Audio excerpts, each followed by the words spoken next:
Away from Hong Kong, after his visit to France, India's Prime Minister Narendra Modi is in the United Arab Emirates or the UAE today. Prime Minister Modi over there was conferred the Order of Zayed medal, which is the highest civilian decoration conferred by the government of the United Arab Emirates. The UAE said that the award was an appreciation of Prime Minister Narendra Modi's role in consolidating the long-standing friendship between the two countries.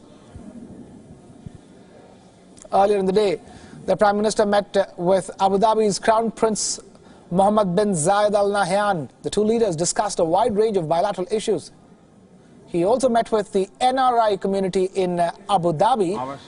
This is Prime Minister Modi's third visit, bear in mind, to the UAE. In an interview given to the UAE news agency, Prime Minister Modi has said that India sees the UAE as a key partner to achieve its ambitious dream of a $5 trillion economy.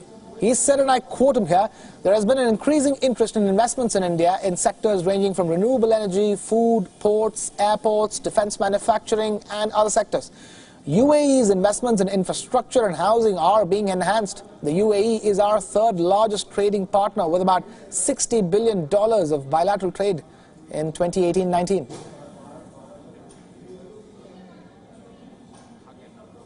The Prime Minister has said that he believes that his third visit to the UAE reflects the desire and will of the two countries to sustain the momentum achieved.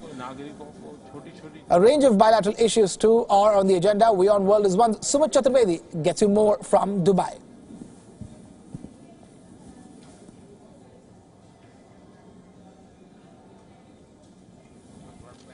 But before that, we have Professor Brahma Chellaney from Strategic Studies at the Center for Policy Research now joining us for more. Mr. Chellaney, Prime Minister Modi has been conferred with the highest civilian award by the United Arab Emirates. How would you rank its significance?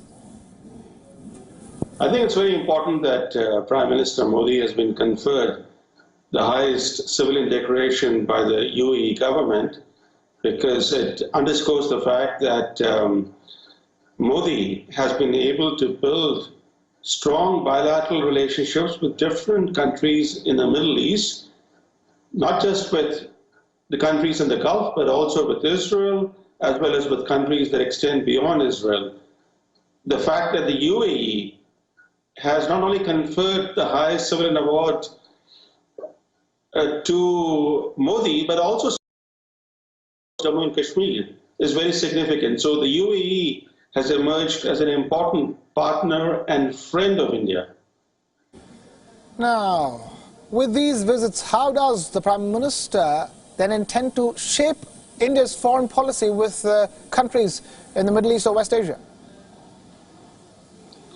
Well, Pakistan has been trying very hard to rally the Islamic world to its side on the issue of Jammu and Kashmir, but Pakistan has drawn very little success, because the only Islamic countries that have lent some kind of support to Pakistan have been Turkey and Malaysia. And even that support has been very low-key. But the major Muslim countries have actually sided with India. The UAE is just one example. But look at Saudi Arabia, a country that Pakistan is very much dependent upon financially, but Saudi Arabia has not come to Pakistan's support. So in a way, one can argue that Pakistan finds itself quite isolated in the Islamic community, because the Jammu and Kashmir situation has been Pakistan's sponsorship of Islamist terrorism. So Pakistan has been instigating terrorism and violence in Jammu and Kashmir of India in the name of promoting Islamic grassroots empowerment. But look at the paradox. The Islamic world is not siding with Pakistan. In fact, Pakistan has a serious image problem. It is seen even among important Islamic countries as a fountainhead of jihadist terrorism. So this is the double paradox, that a country that has been waging jihad against India and instigating Islamist violence in the Kashmir Valley finds itself quite isolated in the Islamic world. And one last question before we let you go. With these visits, how do you think, as far as this is concerned, how will it go for the Prime Minister from here on?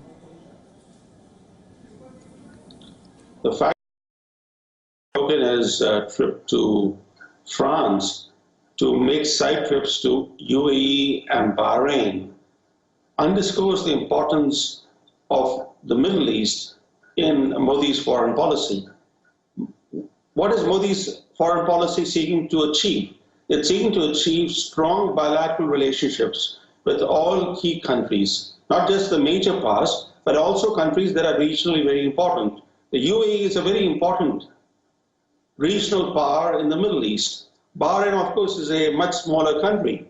And in fact, Bahrain faces some serious that Modi is also going to Bahrain underscores the fact that